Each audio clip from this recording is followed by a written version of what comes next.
सबको लगता है। बारिश में गोवा ट्रिप। नितिन, गौतम, सिद्धार्थ, प्रियंका और अनामिका एक मल्टीनेशनल कंपनी में जॉब करते थे। अक्सर हर वीकेंड पर वो सब साथ में कहीं आसपास घूमने जाया करते थे, लेकिन इस बार वीकेंड पर उन्होंने गोवा जाने का प्लान बनाया।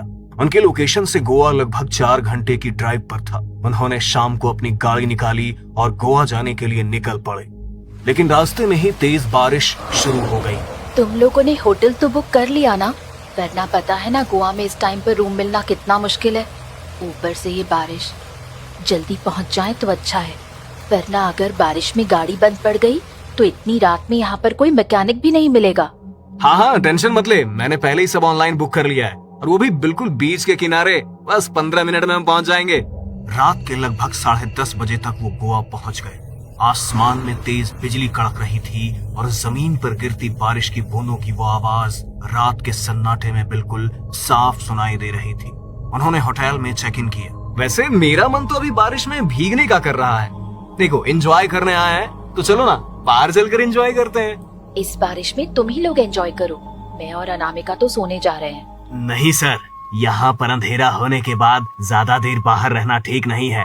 आप लोग अब कल सुबह होने के बाद ही होटल से बाहर जाना। क्या मतलब? रात को यहाँ कोई लुटेरे घूमते हैं क्या? नहीं, लेकिन आत्माएं ही जरूर भटकती हैं। रात को कोई भी इस बीच पर नहीं आता। आप भी मत जाना। एक बार जो रात को बाहर चला जाता है वो फिर कभी वापस नहीं आता। व्हाट? अच्छा ठीक है, चलो अपने रूम्स में चलते हैं। इन लोगों को तो हर किसी को ये आत्माओं की कहानी सुनानी होती है। कहानी नहीं है साहब, सच बता रहा हूँ। अपनी जान की सलामती चाहते हो तो रात को यहाँ से बाहर मत निकलना, वरना जो होगा उसके जिम्मेदार आप खुद ही होंगे। उन लोगों को रिसेप्शनिस्ट की बातें कुछ अजीब लगी, इसलिए वो अपने रूम्स में आ गए। प्रियंका और अनामिका ने अपना अलग अलग रूम बुक किया था और तीनों लड़के अलग रूम में सोए हुए थे। बिजली अब जोर जोर से कड़कड़ाने लगी थी। तेज बारिश और बिजली की आवाज से गौतम की नींद टूट गई। बहुत देर तक कोशिश करने के बाद भी उसे नींद नहीं आ रही थी, तो वो कमरे की खिड़की के पास जाकर सोफे पर बैठ गया। तभी उसने देखा कि नीचे समुद्र के किनारे लाल साड़ी में एक खूबसूरत लड़की खड़ी है। जैसे ही बिजली कड़क रही थी तो बिजली की रोशनी में उसका शरीर मानो दूध की सफेदी की तरह चमक रहा था। उसके काले घने बाल और खूबसूरत चेहरे ने मानो गौतम को उसके पास जाने के लिए उत्तेजित कर दिया। कितनी खूबसूरत लड़की है यार, और वो भी इतनी रात को अकेली बीच पर। इतना अच्छा मौका मिला है, क्यों ना चलकर बात को आगे बढ़ाऊं। वैसे भी इतनी खूबसूरत लड़की बार बार कहाँ मिलती है। गौतम मानो उसके रूप का कायल हो गया। वो रिसेप्शनिस्ट की कही हुई सारी बातें भूल गया। उसने बारिश की भी परवाह नहीं की और वो होटल के गेट से बाहर की तरफ निकल गए।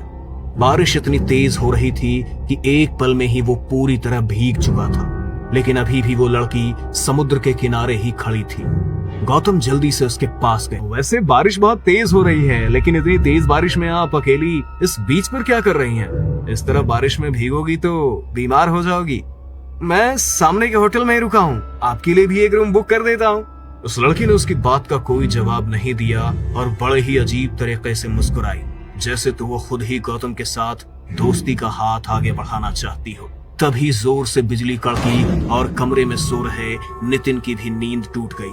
वो पानी पीने के लिए उठा तो उसका ध्यान खिड़की से नीचे की तरफ गया, तो उसने देखा कि गौतम किसी लड़की के साथ समुद्र किनारे खड़ा हुआ।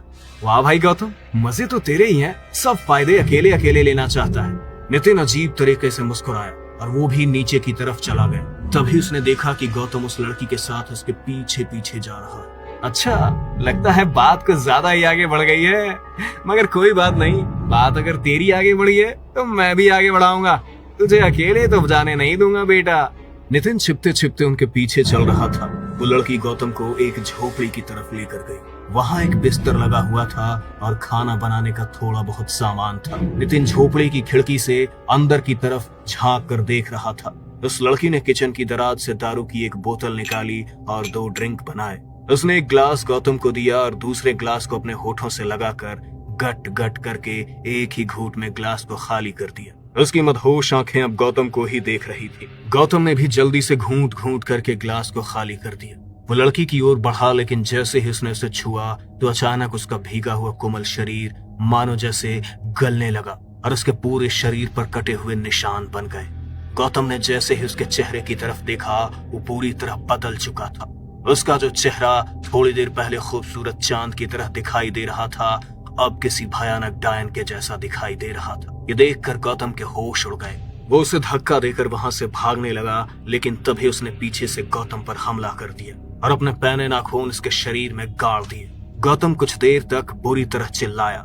उसकी चीखों की आवाज और अंदर का नजारा देखकर बाहर खिड़की के पास खड़े नितिन की तो मानो सांसें अटक गई। वो इस हद तक डर गया कि उसके कदम वहीं जम गए। लेकिन तभी उस डायन ने गौतम के मांस को नोच डाला और उसे किसी जानवर की तरह चबा चबा कर खाने लगी। नितिन में थोड़ी हिम्मत आई और वो अपनी जान बचाने के लिए वहां से भागकर होटल की तरफ जाने लगा। तभी उसे भागते भागते पीछे से एक आवाज सुनाई दी।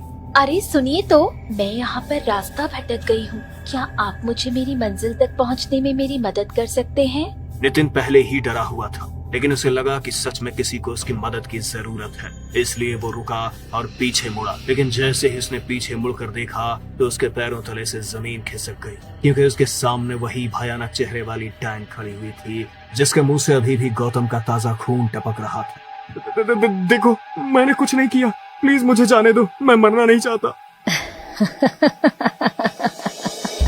मरना तो कोई भी नहीं चाहता, लेकिन अब तुमने अपनी मौत को खुद बुलाया है तो तुम्हें मरना तो पड़ेगा ना। नहीं नहीं। नितिन हिम्मत करके वहां से फुल स्पीड में भागा। थोड़ी देर बाद उसने पीछे मुड़कर देखा तो पीछे कोई भी नहीं था। भागते भागते वो होटल के गेट तक पहुंचा। होटल के गेट को पकड़कर वो हाँफने लगा। तभी उसके कंधे पर किसी ने हाथ रखा। उसने जैसे ही पीछे मुड़कर देखा तो पीछे वही डायन भयानक तरह से मुस्कुराते हुए उसे देख रही थी। मैंने तुझे बचने का मौका दिया था, लेकिन तूने पीछे मुड़कर क्यों देखा? अब तो तुझे मुझसे कोई नहीं बचा सकता। नहीं नहीं, प्लीज नहीं। इससे पहले कि नितिन और कुछ बोल पाता, उसे घसीटते हुए समुद्र की तरफ लेकर गई और गौतम की तरह ही नितिन के शरीर के मांस को भी नोच नोच कर फाड़ डाला और ठीक उसी तरह उसके शरीर के टुकड़ों को भी चबा चबा कर खाने लगी और उसके शरीर को घसीटती हुई एक अजीब सी हंसी के साथ वहां से भाग गई। अगली सुबह जब सबकी आंख खुली तो उन्होंने देखा कि अभी भी कल की तरह ही तेज बारिश आई हुई है और समुद्र किनारे लोगों की भीड़ लगी हुई है। अरे यहाँ पर लोगों की इतनी भीड़ क्यों इकट्ठा हुई है? और नितिन और गौतम कहाँ हैं? पता नहीं, मुझे तो सुबह से दोनों दिखाई नहीं दिए। लगता है नीचे ही गए होंगे। चलो हम भी चलते हैं। वो लोग जैसे ही बाहर भीड़ की तरफ गए तो वहां का नजारा देखकर उनकी रूह कांप गई। वहां गौतम और नितिन का मृत शरीर पड़ा हुआ था, जिनके मांस को इतनी बुरी तरह से नोचा गया था कि उनके शरीर के भीतर की हड्डियां तक भी साफ दिखाई दे रही थी और अनगिनत कीड़े उनके शरीर पर मंडरा रहे थे। ओह माय गॉड, ये तो नितिन और गौतम है, लेकिन इनके साथ ऐसा किसने किया? इतनी बुरी तरह से किसने मार डाला इन्हें? मैंने तो आप लोगों को मना किया था कि रात को होटल से बाहर मत निकलना, लेकिन अक्सर लोग किसी की बात सुनते नहीं हैं और फिर उनके साथ जो होता है उसके जिम्मेदार वो खुद होते हैं। इतनी बारिश में इनका अंतिम संस्कार नहीं हो पाएगा और ये बारिश अभी रुकेगी भी नहीं। इन्हें दफना दीजिए या अपने साथ ले जाइए और मेरी मानो तो आज ही यहाँ से चले जाओ। अब आपका यहाँ रुकना ठीक नहीं है। नितिन और गौतम की हालत देखकर और रिसेप्शनिस्ट की बातें सुनकर अब उन तीनों का डर से बुरा हाल हो चुका था। इसलिए उन्होंने एम्बुलेंस बुक करके नितिन और गौतम की डेड बॉडी को उनके घर के लिए रवाना कर दिया और खुद भी अपनी गाड़ी लेकर वहां से निकल पड़े। बारिश की वजह से रास्ता बहुत खराब हो चुका था, लेकिन फिर भी उन्हें आज के आज ही अपने घर पहुंचना था। वो अभी गोवा से थोड़ी दूर निकले ही थे कि बाहर बारिश में भीगती एक खूबसूरत लड़की ने सिद्धार्थ को गाड़ी रोकने का इशारा किया और उसकी खूबसूरती देखकर सिद्धार्थ की आंखों में चमक आ गई। उसने गाड़ी को रोका और शीशा नीचे किया। मैं यहाँ पर रास्ता भटक गई हूँ। क्या आप मुझे मेरी मंजिल तक पहुँचने में मेरी मदद कर सकते हैं? लेकिन आपको जाना कहाँ है? A1 शांति रिजॉर्ट्स।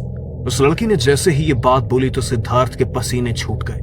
वो उसे देखकर भयानक तरह से मुस्कुराई और देखते ही देखते उसका चेहरा बिल्कुल भयानक हो गया। उसे देखकर प्रियंका और अनामिका के भी होश उड़ चुके थे। सिद्धार्थ जल्दी से गाड़ी का शीशा चढ़ाने लगा, लेकिन उससे पहले ही उसने सिद्धार्थ के बालों को पकड़कर झटके से उसे खींचा और गाड़ी का शीशा तोड़ते हुए उसे बाहर घसीटती हुई ले गई। उसका पूरा चेहरा खून से लथपथ हो चुका था। मुझे नहीं लगता कि अब हम सिद्धार्थ को भी बचा पाएंगे। हम दोनों को यहाँ से निकलना होगा। मैं गाड़ी स्टार्ट करती हूँ। हाँ प्लीज करो, मैं इन लोगों की तरह मरना नहीं चाहती। प्रियंका जल्दी से आगे वाली सीट पर जाकर बैठी और उसने गाड़ी स्टार्ट की। तभी उनके कानों में सिद्धार्थ की तेज चीख सुनाई पड़ी। प्लीज जाने दो मुझे, गलती हो गई थी हमसे। कोई बात नहीं, गलती की है तो गलती की सजा तो मिलेगी ना। मैंने भी बहुत मिन्नतें की थी तुमसे और तुम्हारे उन दोस्तों से, लेकिन तुम में से किसी ने भी मेरी मदद नहीं की थी। अगर तुमने मेरी मदद की होती तो मैं भी आज जिंदा होती। अरे इतनी रात को कौन आ गया यार? मैं देखता हूँ। सिद्धार्थ जैसे ही जाकर दरवाजा खोलता है तो सामने एक लड़की खड़ी हुई थी जिसकी आंखों से लगातार आंसू बहे जा रहे थे। कौन हो तुम? प्लीज आप लोग मेरी हेल्प कर दीजिए। वो दोनों लड़के मेरे पीछे पड़े हैं, प्लीज मुझे बचा लीजिए। कौन है यार? देखो तुम्हारा मैटर है, तुम अपने आप सुलझाओ, और कोई दिक्कत है तो पुलिस को फोन करो ना। हमें क्यों परेशान कर रही हो? जाओ यहाँ से। प्लीज ऐसा मत बोलिए, मेरे पास मेरा फोन भी नहीं है, मैं पुलिस को कांटेक्ट नहीं कर सकती। प्लीज आप पुलिस को कांटेक्ट कर दीजिए। नहीं, हम किसी के मैटर में नहीं फंसना चाहते, जो करना है खुद करो। वो लड़की उनसे मदद की भीख मांगती रही, लेकिन उन्होंने उसके मुंह पर ही दरवाजा बंद कर दिया। तभी वो लड़के उसे ढूंढते ढूंढते वहां पर पहुंच गए। वो उन दो लड़कों से खुद को बचाने के लिए छत की तरफ भागी। वो लड़के उसके ऊपर झपटे और उसी हाथापाई में रिसोर्ट की छत से गिरकर उसकी मौत हो गई। अगले दिन जब पुलिस वहां छानबीन करने आई तो उन तीनों ने अपना बयान भी झूठा दिया। थोड़ी चालू टाइप लड़की थी सर। जब हाथापाई हुई तो हम भी वहां पहुंच गए थे। एक रात के पैसे मांग रही थी। जब इन लोगों ने पैसा देने से इनकार कर दिया तो कूदने की धमकी देने लगी और उसी बीच पैर फिसलने से उसकी मौत हो गई। सिद्धार्थ के बयान से गुनहगार लड़के छूट गए थे, इसलिए उस लड़की की मौत के जितने जिम्मेदार वो दो लड़के थे, उतने ही जिम्मेदार नितिन, सिद्धार्थ और गौतम भी थे। अगर उस दिन वो तीनों उस लड़की की मदद करते तो शायद वो आज जिंदा होती। इसीलिए अपनी मौत के बाद उसी दिन से वो उनके वहां आने का इंतजार कर रही थी, या शायद उसी ने उन्हें वहां पर बुलाया था, क्योंकि ना तो अब ऑनलाइन बुकिंग्स में उनका वो होटल शो हो रहा था और ना ही अब उस होटल की जगह पर वहां कोई बिल्डिंग खड़ी थी। अगर वहां कुछ था तो बस गोवा का शांत समंदर और समंदर की लहरों में गिरती पानी की रिमझिम बूंदें।